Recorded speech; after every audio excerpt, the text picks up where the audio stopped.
ਬਾਈ ਕੋਲ ਔਲਾਦ ਨਹੀਂ ਸੀ। ਔਲਾਦ ਨਾ ਹੋਣ ਦੀ ਵਜ੍ਹਾ ਤੋਂ ਬਾਈ ਨੂੰ ਉਹਨੇ ਮੁਤਮਿਨ ਕਰਨਾ ਸ਼ੁਰੂ ਕਰ ਦਿੱਤਾ ਵੀ ਤੈਨੂੰ ਮੈਂ ਤਵੀਤ ਦੇਸਾਂ, ਤੈਨੂੰ ਔਲਾਦ ਹੋ ਜਾਸੀ, ਇਸ ਤਰੀਕੇ ਕਰਕੇ ਤੈਨੂੰ ਕੋਈ ਮਸਲਾ ਨਹੀਂ। ਉਹਨੇ ਕਹਿੰਦਾ ਕਿ ਮੂੰਹ ਦਾ ਕਰਕੇ ਉਹਨੇ ਟੀਕਾ ਲਾਇਆ, ਨਹਿਰੋ ਬਿਆਨ ਦਾ ਹਵਾਲਾ ਨਾ ਲੈ ਕੇ ਉਹਨੇ ਵੇਡਾ ਸੀ ਪਾਣੀ ਪਾ ਦਿੱਤਾ, ਉਹਨੇ ਟੀਕਾ ਲਾਇਆ ਹੈ।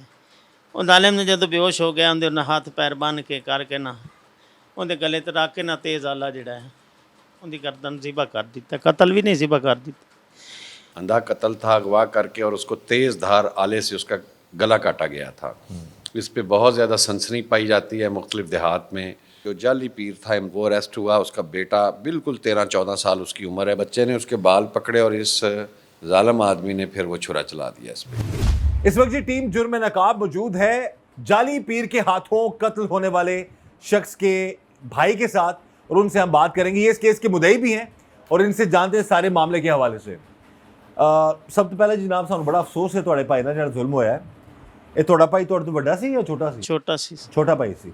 ਅੱਛਾ, ਜਾਲੀ ਪੀਰ ਨਾਲ ਕਿਸ ਤਰ੍ਹਾਂ ਮੁਲਾਕਾਤ ਹੋਈ ਤੁਹਾਡੇ ਭਾਈ ਦੀ? ਕਿਉਂ ਕਿਸ ਤਰ੍ਹਾਂ ਉਹਦੇ ਚੁੰਗਲ 'ਚ ਫਸ ਗਿਆ? ਭਾਈ ਮੇਰਾ ਨਾ ਇਹਦੇ ਥੋੜ੍ਹਾ ਜਿਵੇਂ ਦੇ ਕਾਰਨਾਮੇ ਵੇਖਣਾ ਵੀ ਬੰਦੇ ਆਉਂਦੇ ਪੈ ਨੇ ਜਾਂਦੇ। ਭਾਈ ਦੀ ਸ਼ਾਦੀ ਹੋਈ ਨੂੰ 10-12 ਸਾਲ ਹੋ ਗਏ ਨੇ ਜੀ।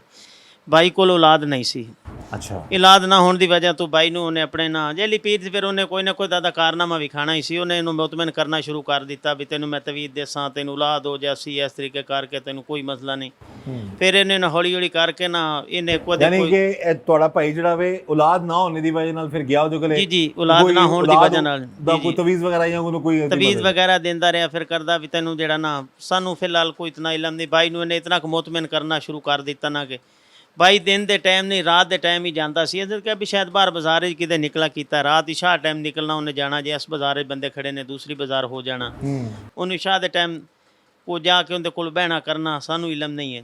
उस तो बाद हौली हौली करदा जी उन्होंने आके ना 23 तरीक नूं उन्हें उस जालिम ने किते पहले जो कुछ ही ना इहदे कोल उन्हें लुटना शुरू कर दिता करना भी औलाद दे नां ते। औलाद दे नां ते कितना अरसा जांदा रहा उस पीर कोल? बड़े दिनों तो जाता रहा जी। बड़े जदों का पीर आया मसला ना जाता रात के टाइम से, दिन के टाइम नहीं जाता, जाता रात के टाइम ही सी। उन्होंने बुलाना इतों घर नूं जाना, मसलन मैं बस हो के आ गया, बस जाना उन्हें को 10-15-20 मिनट हो के वापस आ जाने लिए बता बहुत। तो बाद इन्होंने इन्हें जिस तरह करके पैसा पा लेंदे शुरू कर दिता, मैं तेनों पैसे भी डबल हो जासन, तेरा सारा कुछ तेनों तवीत भी देसां, जिस तरह मुतमिन करना उन्हें शुरू कर दिता। ਇਹ ਜ਼ਾਲਿਮ ਨੇ 23 ਤਰੀਕ ਨੂੰ ਨਾ ਉਹਨੂੰ 22 ਤਰੀਕ ਨੂੰ ਕਿਹਾ, 23 ਤਰੀਕ ਨੂੰ ਤਕਰੀਬਨ ਪਤਾ ਨਹੀਂ ਫੋਨ ਕੀਤਾ ਜਾਂ ਪਹਿਲੇ ਇੱਕ ਰਾਤ ਦਾ ਵਾਕਿਆ ਸੀ ਕਿ ਤੂੰ ਨਾ ਮੈਡੀਕਲ ਸਟੋਰ ਤੋਂ ਨਾ ਇੱਕ ਟੀਕਾ ਵੀ ਲੈ ਕੇ ਆਵੀਂ ਨਹਿਰੋ ਬਿਆਨ ਦਾ ਜਾਂ ਮੈਥੋਕਬਾਲ ਦਾ, ਤੇਰੀ ਹਾਜ਼ਰੀ ਕਰਾਂਗਾ ਜੁਮੇਰਾਤ ਤੇ ਤੈਨੂੰ ਉੱਥੇ ਜਿਹੜਾ ਨਾ ਸਾਰਾ ਤੇਰੇ ਮਸਲੇ ਹੱਲ ਹੋ ਜਾਸਨ। ਹਾਜ਼ਰੀ ਦੇ ਵਿੱਚ ਹਾਜ਼ਰੀ ਮਤਲਬ ਕਿ ਮੋਕਲ ਜਿੰਨ ਕੋਈ ਆਏਗਾ? ਹਾਂਜੀ ਹਾਂਜੀ, ਜਿੰਨ ਆਏਗਾ। ਇੱਥੋਂ 23 ਤਰੀਕ ਨੂੰ ਤਕਰੀਬਨ ਲੈ ਕੇ ਇੱਥੋਂ ਨਿਕਲਾ ਹੈ 8:30 8:15 ਵਜੇ ਨਿਕਲਾ, ਉਹਦੇ ਘਰ ਗਿਆ ਹੈ।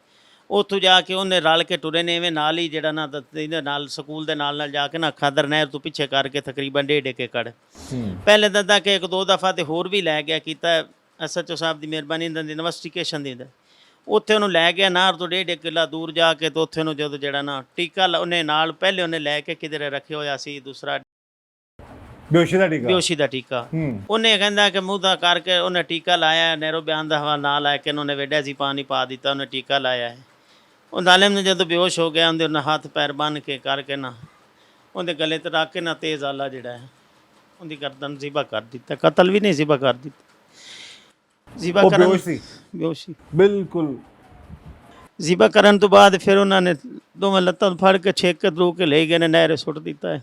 ਜਿੰਨਾ ਅਸਾ ਉਹ ਜਾਂਦਾ ਰਿਹਾ ਤੇ ਕਦੀ ਭਾਈ ਨੇ ਤੁਹਾਡੇ ਨਾਲ ਇਸ ਪੀਰ ਦੇ ਬਾਰੇ ਨਾਲ ਗੱਲ ਕੀਤੀ ਹੋਏ? ਨਹੀਂ ਸਰ। ਕਿ ਜੀ ਮੈਂ ਕਿਸੇ ਪੀਰ ਕੋਲੇ ਜਾਣਾ ਵਾ, ਜਾਲੀ ਪੀਰ ਕੋਲੇ ਜਾਂ ਕੋਈ ਤਰ੍ਹਾਂ ਦਾ ਮਾਮਲਾ? ਇਹਨੇ ਸਾਨੂੰ ਜੁੜ ਕੇ ਜਿਹੜੇ ਇਹਦੇ ਖਾਸ ਦੋਸਤ ਸੀ ਨਾ ਉਹਨਾਂ ਨੂੰ ਵੀ ਕੋਈ ਚੀਜ਼ ਨਹੀਂ ਐਸੀ ਦੱਸੀ ਕੀਤੀ ਵੀ ਮੈਂ ਨੇ ਜਿਹੜਾ ਨਾ ਇਸ ਤਰ੍ਹਾਂ ਕਰਕੇ ਕੋਈ ਮੈਨੂੰ ਲਾਲਚ ਦਿੱਤਾ ਹੋਇਆ ਪੀਰ ਨੇ। ਉਹਨੇ ਐਸਾ ਕਰਕੇ ਮੁਤਮਿਨ ਕੀਤਾ ਸਾਹਿਬ ਜੀ, ਜਿਹੜਾ ਜੇਲੀ ਪੀਰ ਨੇ ਉਹਨਾਂ ਕੰਮ ਹੀ ਇਸ ਤਰ੍ਹਾਂ ਦੇ ਕਰਨੇ ਹੁੰਦੇ ਨੇ। ਉਹਨਾਂ ਇਤਨਾ ਕੁ ਮੁਤਮਿਨ ਕੀਤਾ, ਜਿਹੜਾ ਦੋਸਤ ਉਸ ਕੋਲ ਪੁੱਛਣ ਲੱਗਾ ਨਾ ਵੀ ਯਾਰ ਤੂੰ ਇਹ ਪੈਸੇ ਲੈਣ ਲੱਗਾ ਕਰਨ ਲੱਗਾ ਤੈਨੂੰ ਕੀ ਹੈ, ਕੋਈ ਚੀਜ਼ ਸਾਨੂੰ ਦੱਸ ਦੇ।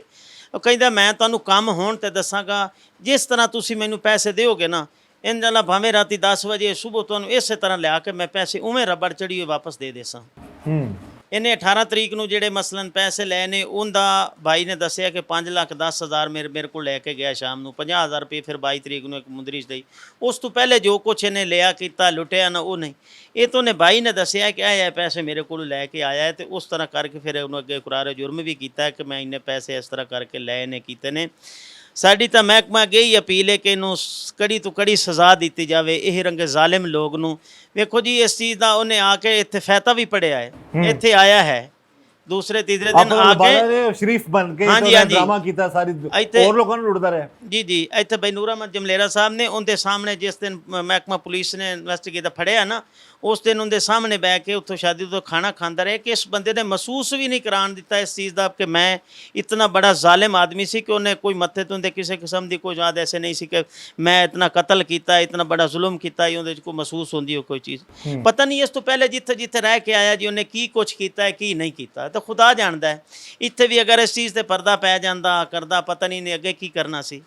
ਮੇਰੀ ਬਾਰ-ਬਾਰ ਇਹੀ ਜੀ ਮਹਿਕਮਾ ਅੱਗੇ ਅਪੀਲ ਹੈ ਕਿ ਇਹਨੂੰ ਸਖਤ ਤੋਂ ਸਖਤ ਸਜ਼ਾ ਦਿੱਤੀ ਜਾਵੇ, ਬਿਲਕੁਲ ਕੜੀ ਤੋਂ ਕੜੀ ਸਜ਼ਾ ਦਿੱਤੀ ਜਾਵੇ। ਕਿਸ ਤਰ੍ਹਾਂ ਦੇ ਜ਼ਾलिम ਜਿਹੜੇ ਜੇਲੀ ਪੀਰ ਨੇ ਨਾ इन्होंने कैफे करदार तक पहुंचाया। अब उसका जुल्म देखिए नाजरीन कि उस शख्स ने पहले उस बंदे से पैसे खाए, फिर उसको कहा डबल पैसे करूंगा और पैसे लिए, और उसमें अपने बेटे को भी शामिल किया साथ उस कत्ल में। 12-13 साल का उसका बेटा है और कत्ल करने के बाद फिर बड़े आराम से भाई बता रहे हैं जी कि खाने भी खाता रहा और सारे मामलात करता रहा।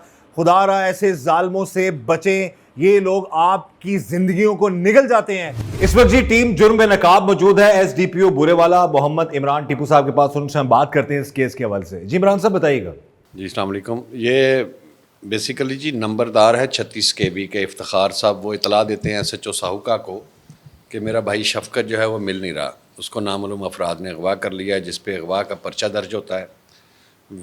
थोड़ी देर बाद ये इतला मिलती है कि जी नहर खादर के करीब एक खून में चीज़ जो है वो घसीट के फसलों से नहर में फेंकी जा रही है। तो हम प्रज्यूम करते हैं कि हो सकता है उसको अल्लाह ना करे कोई वाक़या हो गया है। इस पे 1122 का ऑपरेशन शुरू होता है, लेकिन रात गए तक कोई भी चीज़ सामने नहीं आती सिवाय एक जूते के।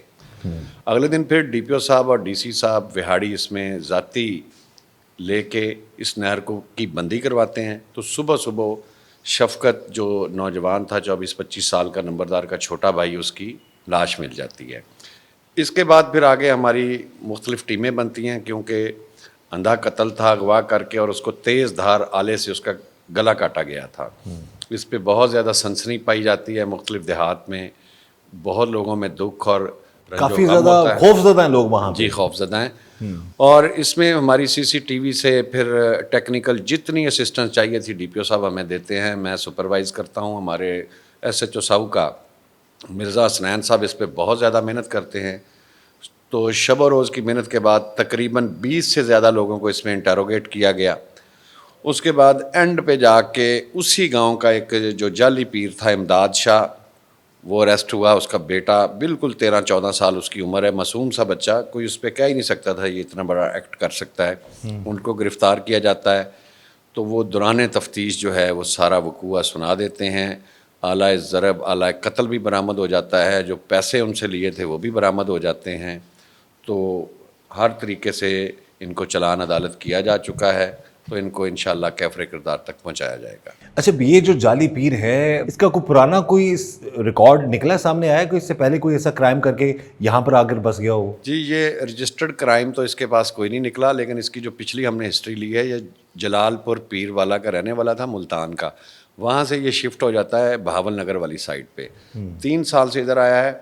तो इसने जो इसकी शादी हुई थी जिस लड़की की जो इसकी बीवी है, उसके भाइयों का काफ़ी सारा रिकॉर्ड है, बल्कि उसका जो ब्रदर इन लॉ था वो भी पुलिस मुकाबले में मारा जा चुका है। तो इसके बारे में बहावल नगर से भी यही मालूमात आई कि सारा दिन ठगी और इसी तरह फ्रॉड में होता था लोगों को। कोई इसको इवन के कुछ दीन का बिल्कुल नहीं पता, लेकिन सादा लोग, दरिया के जो लोग हैं वो इसकी झांसे में आ जाते हैं, जिस तरह ये शफकत बेचारा आया। हमें ये भी पता चला है कि ये ना गांव के लोगों को वर्गला के एक जगह पर बुलाता था, वहाँ पे खुद नहीं आता था, लोगों से डकैती हो जाती थी। इसकी वजह ये भी हो सकती है जो आप बता रहे हैं कि इसके जो इन लॉज की तरफ से जो लोग हैं वो भी रिकॉर्ड रफ्ता थे। नहीं, इन लॉज वाले वो थाना शेख फाजल है बुरे वाला का ही। उनको इसका एक जो ब्रदर इन लॉ एजाज था उसको भी हमने इंटरोगेट किया है। तो बेसिकली सादा लोगों को ये डबल शाह वाला बेसिकली ये काम हुआ, पैसे लेकर डबल करने, और उस बंदे को था कि तेरी बीवी रूठी हुई है उसको मैं मना दूंगा। और उसको ये इन्होंने झांसा दिया कि आपने पैसे भी लेके आने, और उसको हेप्नाटाइज इस किस्म का किया हुआ था कि आपने किसी बंदे को घर में बताना नहीं है, ना फ़ोन यूज़ करना है। और जब वो सारी चीज़ें ले के वो बेचारा जाता है सादा लो बंदा, تو اس کو ایک یہ کہتا ہے جی کہ اس ٹائم جب میرے میں جنوں کی حاضری ہونی ہے نا تو جسم آپ کا بھی کپ کپانا ہے اور میرا بھی کپ کپانا ہے, تو آپ نے ایک فلاں جو طاقت کا انجیکشن ہے نا نیورو بیان کا وہ لے کے آنا ہے. تو یہ شفقت جو ہے میڈیکل سٹور پہ جاتا ہے, وہ انجیکشن بھی لے لیتا ہے خود ہی, اور جب اس کو سو کالڈ حاضری وہ کرتا ہے وہاں پہ تو خود بھی کپ کپانا شروع کر دیتا ہے اور وہ شفقت بھی کپ کپاتا ہے. اسے کہتا ہے جلدی انجیکشن دو نیورو بیان والا. وہ انجیکشن وہ والا دینے کی بجائے اسی ٹائم بے ہوشی کا انجیکشن اس کو لگا دیتا ہے, وہ بے ہوش ہوتا ہے. اس کے بعد اس کا بچہ اس کو کہتا رہتا ہے کہ پاپا ہم مارنا کیوں ہے, ہم نے معصوم تھا وہ, معصوم بچہ, لیکن پھر اس نے کہا جی اگر نہیں ماریں گے تو یہ ہمیں ہمارا بانڈا پھوڑ دے گا. بچے نے اس کے بال پکڑے اور اس ظالم آدمی نے پھر وہ چھرا چلا دیا اس پہ. ایویڈنس اسٹرانگ ہے, سزا یقیناً اس بندے کو ملے گی جی تگڑی. بہت زبردست طریقے پہ اس کی سزا کا ہم نے بنایا ہے. ایون کہ اس کے فورنزک کے لیے کپڑے, آلہ قتل, یہ ساری چیزوں کی ہم نے فورنزک کروائی ہے. ڈی این اے کے نمونے, مقتول کی جو چیزوں کے خون کے چھینٹے تھے اس کو ٹیسٹ کیس بنائیں گے جی انشاءاللہ. بہت جلد اس کا فیصلہ ہوگا.